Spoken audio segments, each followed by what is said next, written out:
ఆ నూనె మన పైన వేసినప్పుడు దేవుడు ఆయన రక్తాన్ని కాకుండా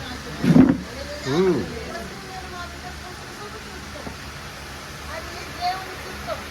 ఆ బిడ్డని ఇప్పుడు 10 మంది అందరం కలిసి మనం ఆశీర్వదిస్తున్నప్పుడు, మనం ఆ బిడ్డ తల మీద చేతులు పెట్టి ఆనందంగా మనం అభిషేకిస్తున్నప్పుడు మన చేతుల్లో నుండి దేవుడు ఆ బిడ్డను ఆశీర్వదిస్తాడు. హల్లెలూయా. అది దేవుడు స్టార్టింగ్ లో నుంచి ఎండింగ్ వరకు ఆయన కృప ఆనందంతో ఆ బిడ్డ స్టార్టింగ్ వివాహానికి పుట్టిన జన్మ నుంచి ఆయన అతని జీవిత కాలం అంతా ఒక మంచి రాణి రాబోతుంది. ఆ రాణి ఎదురు చూస్తుంది ఈ రాజు కోసం. ఈ రాజు ఆ రాణి కలిసి దేవుని పూజిస్తారు.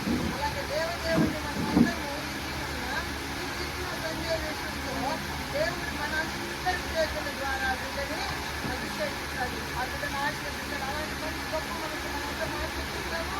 అలాగే ఈ కార్యక్రమాన్ని మనం స్టార్ట్ చేసి దేవుని కార్యక్రమాన్ని అంతట్లో వివాహం అంతట్లో అన్ని విషయాల్లో వాళ్ళ దాంపత్య జీవితాల్లో దేవుడు ఆ ఆనంద జీవితంలో నిలిచి ఆ కుటుంబం ఆ బిడ్డలిద్దరిని ఆశీర్వదించి కాపాడి ప్రార్థన చేస్తున్నాం. మహాపరిశుద్ధుడు అయిన మహాగణుడ మహోన్నతుడ ఆశ్చర్యపరుడ ఆలోచనకర్త ఇమ్మానుయేలు దేవా, ఇమ్మానుయేలుగా నాయన మీరు మాకు తోడని అర్థమిస్తున్నాం. ఆయన నీ బాహుబలం చేత నా ప్రభా నాయన తిరిగి నీ జన్మన ప్రభా మీరు పునః నాయన పెళ్లి కుమారుడుగా అభిషేకించాయా, ఆనంద తైలముగా నీ బిడ్డను అభిషేకించాయా నాయన రాణి నాయన అంతఃపురంలో చూస్తున్నాను ప్రభా రాజు కోసం ప్రభా. అలాగే ప్రభా నా తండ్రి బిడ్డ నాయన ఈ బిడ్డ కూడా నాయన రాణి కోసం చెప్తున్నాడయ్యా. ఇద్దరి దాంపత్య జీవితంలో కూర్చోనివ్వండి. ఎవరు అమ్మాయి ప్రేయర్ చేసి దేవుడి పిల్లలు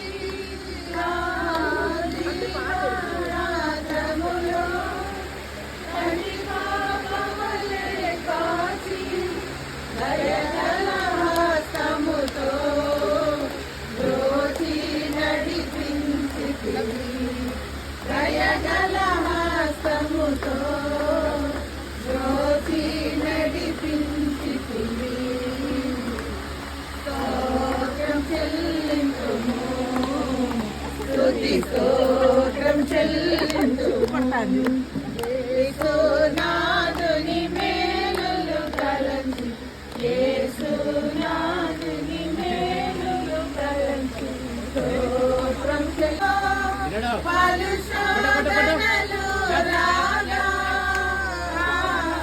సియోను మార్గములో పలు క్షయించుటకు విశ్వాసము నీచితివి, సాతాన్ని జయించుటకు విశ్వాసము నీచితివి.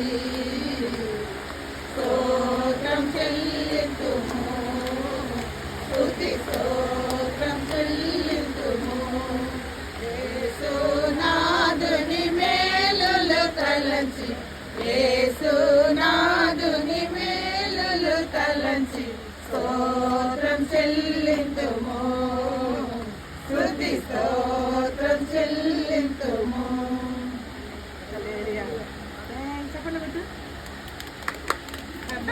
Smile Tinku smile. నవ్వండి అందరూ నవ్వండి. నవ్వు టింకు నవ్వు. దైనందిన స్త్రీలలో రాజకుమార్తెలు ఉన్నారు. రాణి ఒపీరు అపరంజితో అలంకరించుకొని నీ కుడి పార్శ్వంలో నిలుచుచున్నది. కుమారి ఆలకించుము, ఆలోచించి తెలియచుము. నీ ప్రజలను నీ తండ్రి ఇంటిని మరుగు. నీ రాజు నీ ప్రభువు అతడు నీ సౌందర్యమును కోరినవాడు. అతనికి నమస్కరించుము. సూరు కుమార్తె నైవేద్యమును తీసుకుని వచ్చును. జనులలో ఐశ్వర్యవంతులు నీ దయను వెతుకుతురు. అంతఃపురములో నుండి రాజకుమార్తె కేవలం మహిమగలది. ఆమె వస్త్రములు బంగారు పుటా పని చేసినది. విచిత్రమైన పనిగల వస్త్రములు ధరించుకొని రాజు నద్దకు ఆమె తీసుకొని రాబోతుంది.